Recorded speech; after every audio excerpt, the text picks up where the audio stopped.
Un gazoduc reliant le GME au port Nador-West Med.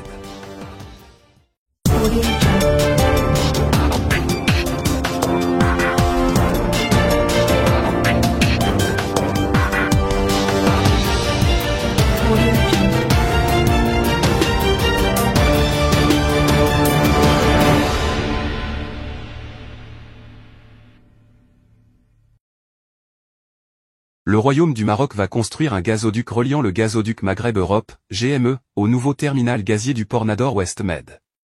Le Royaume du Maroc prévoit la construction d'un gazoduc reliant le gazoduc Maghreb-Europe, GME, au nouveau terminal gazier du port Nador-West Med.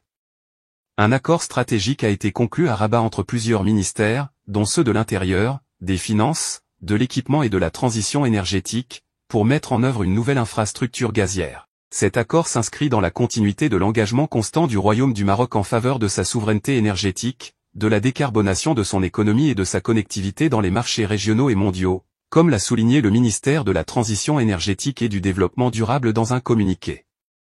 Il vise également à renforcer la coordination des pouvoirs publics pour accélérer le développement d'infrastructures gazières durables.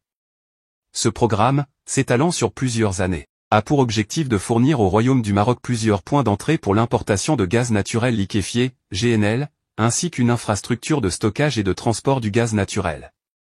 À court terme, il prévoit de soutenir les gazoducs reliant les bassins de production de gaz domestique aux consommateurs, ainsi que de développer un terminal de gaz naturel liquéfié au port de Nador-West Med et un nouveau gazoduc pour le connecter au gazoduc Maghreb-Europe, GME. Ce programme accélérera le développement des énergies renouvelables, le déploiement de l'offre marocaine dans les nouvelles filières de l'hydrogène vert et de ses dérivés, ainsi que le projet du gazoduc Afrique-Atlantique, selon le communiqué. Le protocole signé implique le ministère de l'Intérieur, le ministère des Finances, le ministère de l'Équipement et de la Transition énergétique et 5 organismes et sociétés publiques. L'Agence nationale des ports. La société Nador-West Med. La Société nationale des autoroutes du Maroc. L'Office national de l'électricité et de l'eau potable.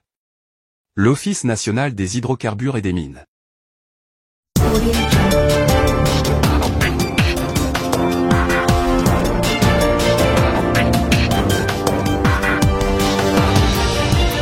Audio